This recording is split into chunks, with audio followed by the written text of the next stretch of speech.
Ni amakuru y'uno mugoroba tariki enye z'ukwezi kwa kabiri umwaka w'ibihumbi bibiri na makumyabiri na gatandatu, aho tugarutse muri studio ngiye kugezaho amakuru amaze kutugeraho kuri uyu mwanya. Nyuma y'uko umutwe wa M23 utsinzwe muri Uvira, ubu ngo hakenewe imbaraga zishoboka zose ndetse kandi z'umurengera kugira ngo uyu mutwe wa M23 ubashe no gutsindwa no mu bindi bice bisigaye birimo Minembwe ndetse no muri utu duce twongeye kumvikanamo imirwano turimo Puezero nkuko amakuru atugeraho. Hano ngaha muri teritwari ya Fizi ndetse no muri teritwari ya Uvira hakomeje kugenda humvikana imirwano kugeza Mwenga. Ibyo rero ngo ubutegetsi bwa Repubulika Iharanira Demokarasi ya Kongo bukaba bushaka kubishyiraho iherezo. Ni muri urwo rwego ubu tuvugana amakuru avuga ko ingabo za Tanzania zigiye kwegera imbere ku mirongo imbere ku rugamba, ndetse kandi ikigomba gushingirwaho nuko ibice birimo n'umujyi wa Bukavu mu minsi iri imbere bigomba kuba nabyo byamaze kuba byafatwa. Umutwe wa M23 nyuma yo kwigamba yuko waba ari wo rwose nguri inyuma 100% y'ibitero byibasiriye ikibuga cy'indege cya Bango Boka Kisangani, ubu igisirikare cya Repubulika Iharanira Demokarasi ya Kongo cyamaze gushyira tayari umutwe wa M23 mu mitwe y'iterabwoba ikorera kuri ubu butaka, bityo ngo ubu hakaba hagiye gutangira urugamba rutarimo imbabazi mu rwego rwo guhagarika aba baterabwoba bakomeje kwibasira ibice bya hano muri Repubulika Iharanira Kongo. Nkubutsa ko M23 ni mu nyandiko yashyizwe hanze na Colonel Nanga, aho bigambye ko aribo bagize uruhare mu gitero cyo kwangiza ndetse mu by'ukuri ikibuga cy'indege cya Kisangani. Ariko uruhande rwa guverinoma rwo rukaba rwemeza rudashidikanya ko nubwo ibyo bitero byabayeho n'ubundi izi nyeshyamba za AFC M23 zitabashije kugera ku ntego yazo, kuko ibi bitero byahagaritswe bitaragera ahangaha rero kuri iki kibuga cy'indege. Ibi rero ngo nabyo bishobora kuba biri mu bishobora gukoraho umutwe wa M23 muri izi ntangiriro z'umwaka w'ibihumbi bibiri na makumyabiri kabisa na gatandatu, ugasanga M23 nyine ntabwo bigendekeye nk'uko yabyifuzaga, cyangwa se umwaka ugasanga izi nyeshyamba rwose ziwutangiye nabi. Imirwaniro irakomeje mu bice bimwe na bimwe, tugiye kuba twabisuzumira hamwe n'andi makuru agiye atandukanye, ngira ngo abadukurikirana umunsi ku wundi murabizi ko tuba tubafite ingingo nyinshi zigiye zitandukanye z'amakuru tuba tugenda tubagezaho, ibiba byiriwe biba byaramutse byose kabisa tukabigukusanyiriza hanyuma tukabikugezaho. Ni nayo mpamvu rero ndi imbere y'izi mikoro. Amakuru ari kutugeraho aravuga ko ibintu byongeye kurushaho gukara. Ni ubutumwa bugenewe abaturage ba Kongo. Abaturage ba Kongo ngo bagomba kumenya ukuri bitandukanye n'ibitangazwa n'itangwa ry'amakuru y'ibinyoma yabigometse ngo Puezero ntiyigeze yigarurirwa nabo. Ubwo haravugwa inyeshyamba z'umutwe wa 23, haravugwa abitwa Twirwaneho, Gumino ndetse na Red Tabara. Ngo kuva Puezero kugera Iminembwe unyuze mu duce twa Rugezi, Biziba, Mitamba ndetse no ku mihanda y'ingenzi ya Hopretu, ibintu byose biragenzurwa n'ingabo za leta ya Kongo FARDC. Ngo kuva Puezero kugera Minembwe unyuze aho bita Rugezi, Biziba, Mitamba, nta M23 n'umwe uri gutamba muri aka gace, ndetse n'ugerageza kuhasatira ngo ibiri kumubaho ntago mu by'ukuri bisanzwe. Amatangazo avuga ko Kisangani ngo yaba yafashwe, ibi nabyo ni ibihuha bidafite ishingiro na gato.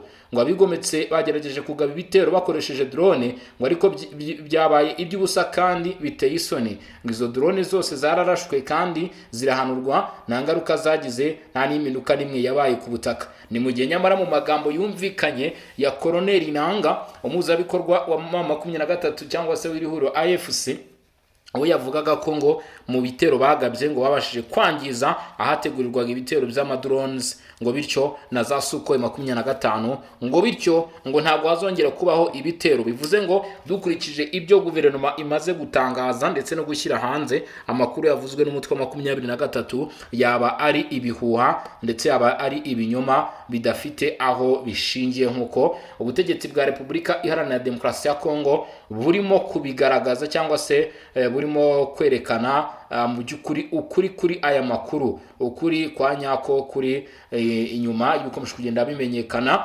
Mu gihe M23 wayo yavugaga ngo rwose ibijyanye n'ikoranabuhanga ryo mu kirere twaripuyeho, ariko urumva ko ibyo ngibyo nyine ni kwa kwikina rwose kwizi nyeshyamba. Ngira ngo nawe urimo urabyumva uko aba basore bakomeje kugenda ahubwo bahura n'uruva gusenya muri utu duce twahangaha turimo ahangaha za utu duce twa za Rugezi, Biziba ndetse na za Mitamba, ngo kuko kugira ngo umwe mu bagize itsinda ry'inyeshyamba za 23 abashe kuba yakwinjira ahangaha ngo biramusaba ikiguzi gikomeye cyane.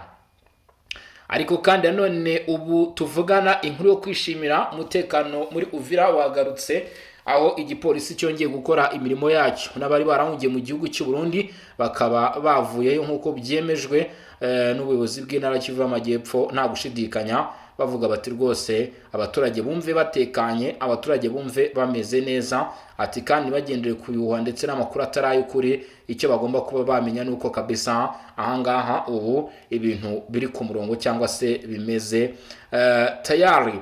Goma, Bukavu, Bunagana, ibi ni ibice bishobora kuba byagabwaho ibitero bikomeye cyane nyuma yo kwigamba gukomeye cyane kw'inyeshyamba za 23 mu gunga w'umutekano ikisangane. Nkuko amakuru arimo kutugeraho biravuga ko hakurikijwe ibikomeje kugenda biba mu by'ukuri bigaragara ko mu minsi iri imbere dushobora gutangira kubona ibitero byibasira cyane inyeshyamba z'umutwe wa 23, ari nabyo nakubwiraga nti ab'ingabo za Tanzania, ab'ingabo z'u Burundi mu by'ukuri mwagiye mubyumva mu isi yashize amakamyo yagiye azanwa ahangaha, mwagiye mubyumva rwose ntabwo ndi buze kubisubiramo, twagiye tubibabwira, twagiye tubitangaza. Igisirikare cya leta ya Congo FARDC, abahibu, aba special force, haba mu by'ukuri aba Republican Guard, bose baramanutse berekeza hariya kuri front line kugira ngo batangatange kabisa izi nyeshyamba z'umutwe wa 23 ahantu hose zishobora kuba zagera, nkuko amakuru arushaho kugenda atugeraho cyangwa se abitugaragariza. Ari nayo mpamvu namwe mbabwira nti mwabantu mwe, niba utarakanda subscribe kuri Barore TV nyarukira nawe ukande subscribe, niba waramaze gukanda subscribe hehe hano kuri Region Info, rwose ujarukire kuri Barore TV ukande subscribe. Ariko abantu bashaka gutanga ibitekerezo byabo, abantu bashaka gutanga inyunganizi ndetse bashaka kutubwira none amakuru cyangwa se bashaka gusangiza ibitekerezo, munyarukire muri comment nicyo zagenewe, nta kindi kintu zagenewe. Kandi murabizi ko hano kuri John Info mu by'ukuri umwanya wo gutangiramo ibitekerezo ubufunguye. Ibi ni ibintu mugomba kuba mwamenya, ntabwo umwanya hano wo gutanga ibitekerezo tujya tufunga. Ibyo bikaba ibintu byiza cyane bidufasha gusangira ibitekerezo kuri aya makuru iba bikomeje kugenda bijya mbere ku butaka bw'Uburasirazuba bwa Repubulika Iharanira Demokarasi ya Kongo. Reka turebe n'aya makuru aha ni muri Kivu y'Amajyepfo, naho munyemerere turebe uko byifashe kugeza kuri uyu munota. Ni muri Kivu y'Amajyepfo imirwano ikomeje gukaza umurego. Ibi ariko nubwo biri kuba, iyi mirwano mu by'ukuri abaturage barimo barayihuramo n'uruva gusenya, dore ko ngo ibihumbi by'impunzi zo mu gihugu mu by'ukuri bakomeje kugaragaza akababaro mu kubura imfashanyo ahangaha muri Fizi, mu ntara Kivu y'Amajyepfo, cyane cyane muri Fizi. Imirwano ihoraho hagati y'ingabo za leta ya Repubulika Iharanira Demokarasi ya Kongo zifatanyije n'imitwe ya Wazalendo, aho bakoranamo n'inyeshyamba za M23, ngo yakajije ikibazo cy'ubutabazi. Iyi mirwano ngo ikomeje gutuma abaturage benshi bava mu byabo, aho byibura abantu bagera kuri 1 miliyoni bamaze kwimurwa mu bice bitandukanye by'aka gace. Aba baturage bahunze bari mu buzima bugoye cyane, ngo nta biribwa bihagije, nta mazi meza yo kunywa, kandi ngo ntibabona n'ubuvuzi bukenewe. Ku mabwiriza y'imitwe ya Wazalendo nta nkambi z'impunzi zashyizweho, bityo abahunze bacumbikirwa n'imiryango yabakiriye, ngo ariko nayo ibayeho mu bukene bukabije. Mu mudugudu wa Ekenge uri kure ya Fizi Centre harabarurwa impunzi zigera ku 1883 zaturutse mu duce twa Puezero, Rugezi, Kavanja, Kitumba ndetse n'ahandi. Umubyeyi witwa Angela Muwa Ndone ufite abana 8 avuga ko yahunze imirwano yabereye Puezero ngo abana be ntibakijya ku ishuri kandi babayeho mu bukene bukabije. Avuga ko igice gito cy'ibigori afite aricyo cyonyine gitunga umuryango we uwo munsi, ngo atazi uko ejo bizagenda. Asaba leta ya Kongo n'abafatanyabikorwa bayo kubafasha.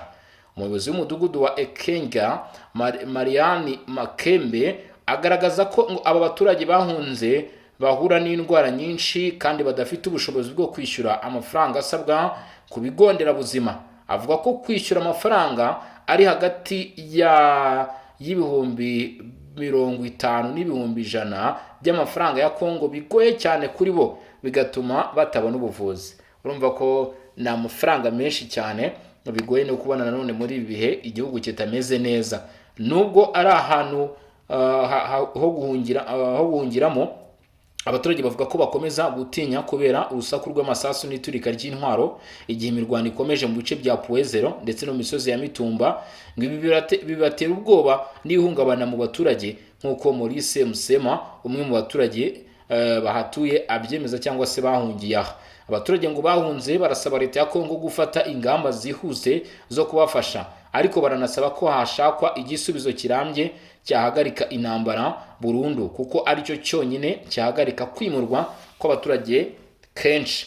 Iki kibazo cy'ubutabazi kigaragazwa n'abana batiga, bafite imirire mibi n'abantu bakuru babayeho batazi uko ejo hazagenda. Nubwo komite mpuzamahanga ya Croix Rouge iri kugerageza gutanga ubufasha, iratangaza ko idashobora yonyine guhangana n'ubu bukana bw'ikibazo gikomeje kwiyongera uko imirwano ikomeza. Ngo hakaba rero hakenewe mu by'ukuri n'abandi bashobora kugerageza gutanga ubufasha kugira ngo mw'abantu mwe ibi bihumbi by'abaturage bakomeje guhura n'uruva gusenya, bakomeje guhura n'akaga ndetse n'ibyo nakwita kandare, babashe kuba mu by'ukuri bagira ikibaramira. Kuko biravuga ko muri ibi bice kuvangura barango ejo hazaza, kuvuga ngo urabara ngo urashaka kugera kuri ibi byo biragoye, ahubwo nuko bara ikikubeshaho cyangwa se ikikuramira, nk'uko abaturage bagenda babyivugira bavuga bati dukeneye ubufasha.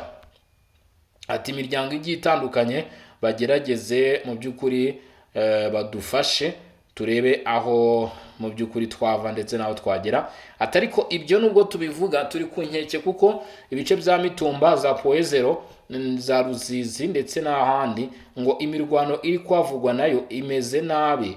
Mu kuba iyi mirwano imeze nabi, ngo biratuma mu by'ukuri ko ibisasu bigenda bivuga umunsi ku wundi, ngo biragenda birushaho gutuma rero akanya kariko kose abaturage bikanga bavuga bati hari ikibaye cyangwa se hari icyaba. Urumva ko aba baturage bahungiye muri Fizi babayeho mu bwoba bukabije. Nicyo gisobanuro cyiza cyangwa se cyumvikana ushobora kuba wavuga kuri ibi bintu rwose. Mu bigaragara babayeho mu bwoba bukabije.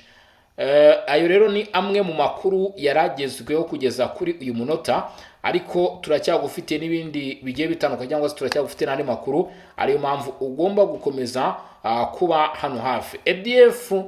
ADF ikomeje gukora ibikorwa by'ubugizi bwa nabi hano ku butaka bw'uburasirazuba bwa Repubulika ya Demokarasi ya Kongo. Mw'abantu mwe, imitwe y'inyeshyamba ikomeje gucura bufuni bamwe mu baturage rwose batuye hano muri Repubulika ya Demokarasi ya Kongo. Reka nkubwire kuri aya makuru dukesha Radio Okapi agaruka ku byo ADF yakoze kuri aya marorerwa. Ari nayo mpamvu nkubwira ni abaturage hano muri Repubulika ya Demokarasi ya Kongo umunsi ku wundi barimo baravuga bati twe turarara ku ngoyi, ntabwo tuzi niba buraki cyangwa burira. Atariko turasaba ko hakongerwa ingamba, bityo byibuze icyizere cyo kubaho kikarushaho kwiyongera. Ati kuko urebye mu by'ukuri ni ikintu cyamaze kuba cyayoyoka kuri bamwe mu bari muri ibi bibazo nyine by'imitwe y'inyeshyamba ikomeje kugenda iri mu bice bigiye bitandukanye. Nkwibutsa ko imirwano hasabwe ko ihagarara hakurikijwe ibiganiro bya Doha, ariko kugezana n'iyi saha imirwano ntago irahagarara, iracyakomeje mu bice bya Kivu y'Amajyepfo na Kivu y'Amajyaruguru. Ngira ngo tuba tugenda tubigarukaho tubabwira uko byifashe. Reka nagutinda nanone tubanze turebe ibi bya ADF, hanyuma rero turagaruka n'andi makuru. Abasivile bane bishwe mu gitero cy'igico cy'inyeshyamba za ADF aho bita Murorya. abasivile bane ngo bishwe mu gihe moto esheshatu zatwitswe mu gitero cy'igico cyagabwe n'inyeshyamba za ADF ngo byabaye kwa kabiri tariki 3 Gashyantare mu mudugudu wa Murorya uherereye nko mu birometero 10 mu burengerazuba bw'agace ka Oika, umurwa mukuru w'akarere ka Beni mu ntara ya Kivu y'Amajyaruguru. Nk'uko amakuru aturuka mu nzego z'umutekano yabivuze, ngo iki gitero cyabaye ahagana saa 2 zo mu gitondo. Inyeshyamba za ADF za mu gitondo nibwo cyabaye uyu munsi, ntabwo ari undi munsi. Inyeshyamba za ADF ngo zaturutse mu burengerazuba bwa Mamove aherutse kugabwa igitero mu minsi 2 ishize, ngo zateze igico ku bagenzi bari mu muhanda uhuza Oika Murorya Mamove. Muri icyo gico abagenzi 4 barishwe naho moto 6 ziratwika. Ngo iki gitero cyatumye umubare w'abasivili bamaze kwicwa muri aka gace ugera ku 9 mu gihe cy'iminsi 3 gusa batezwe ibico.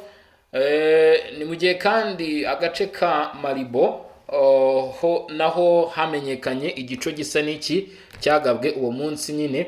Abahinzi bari bagabweho igitero bashoboye gucika bagohongira Oika bakarokoka. Kugeza ubu imodoka n'abantu ntibemerewe kunyura kuri uwo muhanda kubera umutekano muke, mu gihe imibiri y'abishwe yajyanwe mu biruhukiro bw'ibitaro bikuru bya Oika n'urubyiruko rw'abakorerabushake. Kuva ku bitero byabereye Mamove, Mbingi ndetse n'aho bita Vuhira ku cyumweru tariki ya 1 Gashyantare, agace ka Oika kakiriye abantu benshi bahunze ibikorwa by'inyeshyamba za ADF.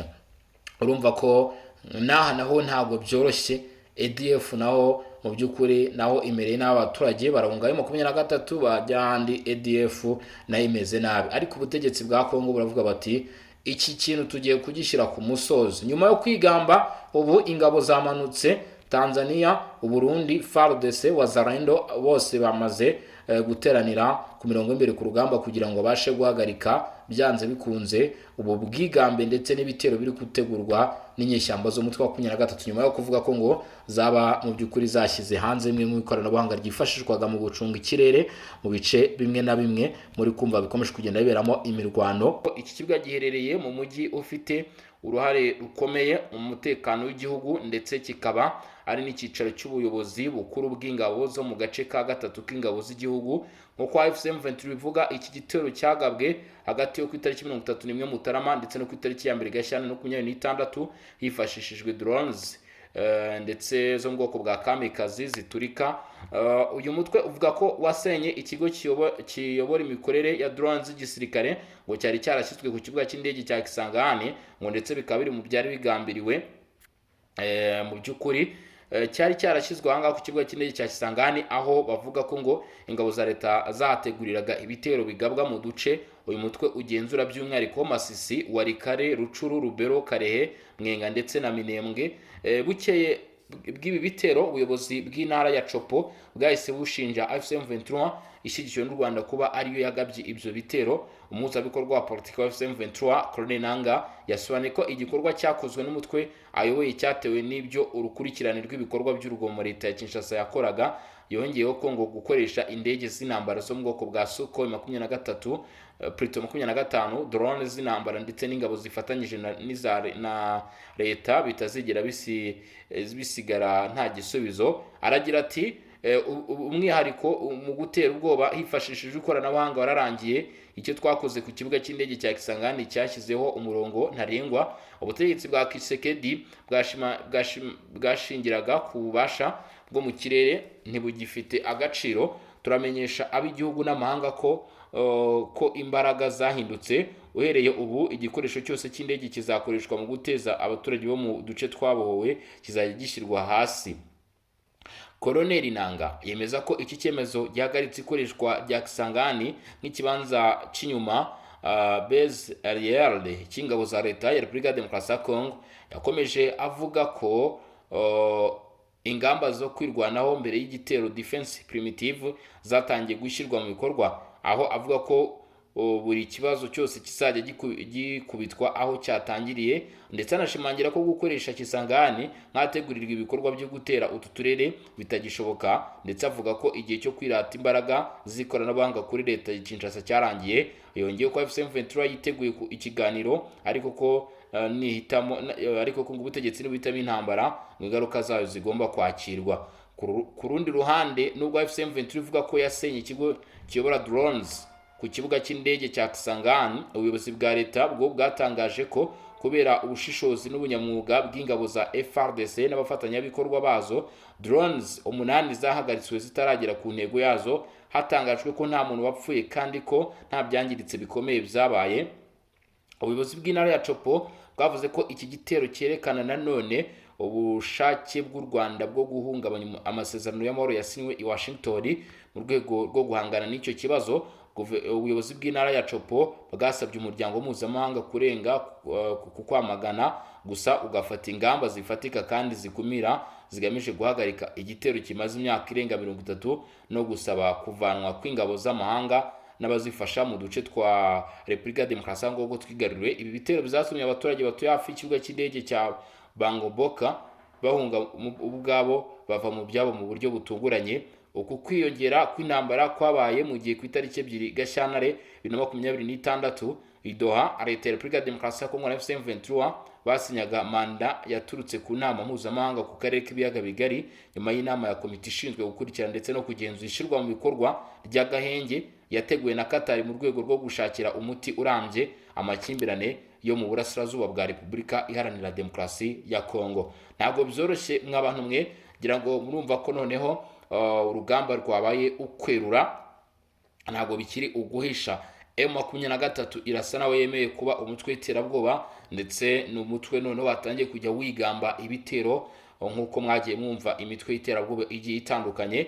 Ibi bishobora kuba byakwihutisha urugendo rw'izi nyeshyamba za 23 mu kugirwa cyangwa se mu kuba umutwe w'iterabwoba, nubwo kugeza kuri ubu ngubu urugendo rutarashyirwaho umukono ngo byemezwe, ariko M23 kuri ubu ngubu birashoboka ko mu bihe biri imbere ishobora gutangira gufatwa nk'umutwe w'iterabwoba ikareka gufatwa nk'umutwe mu by'ukuri w'inyeshyamba, hakurikijwe rero uko kuntu ikomeje kugenda itegura ibitero byo gusenya ibikorwa remezo, itegura ibitero ikabyigamba, ndetse bigaragara ko ari ibitero bigamije kurenga ku mategeko ndetse no kwataka igihugu hagamije gukuraho ubutegetsi nk'uko Colonel Nanga akomeza kugenda abivuga, ngira ngo mwabyiyumviye. Ibi byose rero bishobora kugira ingaruka zikomeye cyane ku bagize uyu mutwe wa M23 harimo gutakaza ibice bagiye bafata cyangwa se bamaze kuba bakwigarurira, akongera igitutu, ndetse bigaragara ko kandi ubu ngubu M23 nubwo irimo ivuga iti twebwe turashaka ibiganiro, mu by'ukuri ubutegetsi bwa Kinshasa burimo burategura ibiganiro imbere mu gihugu buvuga ko izi nyeshyamba zishobora kutazahabwa umwanya muri ibi biganiro bitewe n'uko mu by'ukuri ari imitwe ihungabanya umutekano, ari imitwe y'inyeshyamba. Birashoboka cyane ndetse biri guhabwa amahirwe menshi, ubwo ngubwo rero twebwe tugomba kwicara tugakurikirana tukareba mu by'ukuri ese bizagenda bite. Abarimo Colonel Nanga, abarimo Joseph Kabila, abarimo Matata Ponyo ndetse n'abandi bagiye batandukanye, Moise Katumbi, Martin Fayulu, mu by'ukuri ni bande bazitabira ibi biganiro biri gutegurirwa hano imbere mu gihugu. M23 izemererwa kujya muri ibi biganiro cyangwa se bizaba ngombwa ko babashyira ku ruhande bavuge bati ntago ari ngombwa ko mu by'ukuri mwitabira ibi biganiro. Ni mu gihe ibiganiro byo nanone kandi ku rundi ruhande idoha muri Qatar birakomeje, ari gushakirwa igisubizo n'umuti urambye kuri iki gihugu cya Repubulika Iharanira Demokarasi ya Kongo. Gusa bivugwa ko imyanzuro ari yafashwe kugarura ubuyobozi bwa guverinoma mu bice byagiye bifatwa, ndetse n'indi myanzuro igiye itandukanye. Kugeza kuri ubu ngubu nta n'imwe yigeze ishyirwa mu bikorwa. Guhagarika imirwano ni ukuvuga ngo agahenge, ibyo byose rero ngo byakomeje kugenda biba ikibazo, ahubwo kuri ubu ngubu ingingo igezweho ni ukuganira ku buryo bwo gufungura ikibuga cy'indege kugira ngo iki kibuga kizafashe abaturage kubona ubufasha mu gihe bakibangamiwe n'intambara iri kuba hano muri iki gihugu cya Repubulika Iharanira Demokarasi ya Kongo, nk'uko amakuru atugeraho akomeje kugenda abidutangariza mu by'ukuri. Komeza wigira hino tubane muri aya makuru, dore ko tugufitiye n'izindi ngingo rero, cyangwa se tugifitiye n'izindi ngingo ari nabyo tugiye kuba twagarukaho kugeza kuri ubu ngubu. Ni ikiganiro cya politike muri Repubulika ya Demokarasi ya Kongo, abatavuga n'ubutegetsi banze burundu ibisabwa na Felix Tshisekedi. Byagenze gute? Nyuma y'uko abatandukanye ba politike n'imibereho y'igihugu muri Repubulika ya Demokarasi ya Kongo basabye kenshi ko habaho ikiganiro cy'igihugu byihutirwa kugira ngo hakemurwe ikibazo cy'umutekano muke mu burasirazuba bw'igihugu. Perezida Felix Tshisekedi yafashe umwanya wo gusobanura aho iki gitekerezo kigeze. Yabikoze mu muhango wo guhanahana indamutso n'abadiplomate ndetse n'abambasaderi bemewe gukora muri Repubulika ya Demokarasi ya Kongo. Perezida yemeye ko muri ibi bihe bikomeye ubumwe bw'igihugu ari ngombwa cyane kurusha ikindi, gusa yashyizeho amabwiriza n'ibisabwa bigomba kuyobora iyo dialogue. Ati ntigomba na rimwe guhungabanya inzego ziturutse mu matora, igomba gukorerwa ku butaka bwa Repubulika ya Demokarasi ya Kongo kandi igomba kuyoborwa n'inzego zemewe z'igihugu. Yongeye ko nubwo ikiganiro cy'imbere mu gihugu ari ingenzi, kidashobora gusimbura inshingano mpuzamahanga kandi kitagomba gukoreshwa mu guhisha igitero cyangwa kugabanya ishingiro z'ababigizemo uruhare. Iyi miterere yashyizweho na Felix Tshisekedi yakomeje guteza impaka no kutumvikana mu bya politike n'abandi bafatanyabikorwa. Ishyaka Ensemble pour la République rya Moise Katumbi rivuga ko ikiganiro nyacyo kandi cyizewe gishobora gusa kuyoborwa n'ihuriro Kenko ndetse na ICC hashingiwe ku gitekerezo cyabo cy'aba Pacte Social pour la Paix et la Vivre Ensemble. Umuvugizi waryo Olivier Kamitatu yavuze ko ikiganiro kizirukana bamwe mu bagize igihugu kitazagira umumaro kandi ko dialogue idakwiye kuba y'abafatanyabikorwa ba leta gusa. Yemeje ko Ensemble pour la République yanze burundu icyo yise ikiganiro cy'ikirenga gitegurwa na Perezida Tshisekedi. Ku rundi ruhande, ishyaka Amvor rya Delice Senga ryaburiye ko ku biganiro bya nyirarureshwa bikoreshwa gusa mu guhosha igitutu cyo hanze n'icy'imbere, bitagamije impinduka zifatika mu miyoborere, bigaragaza kwitwaza ubunyakuri ndetse ngo mu by'ukuri kitagaragaza kwitwaza ubunyakuri bw'inzego ziriho mu kugabanya ibiganiro, ari ukwihakana ikibazo cya politike.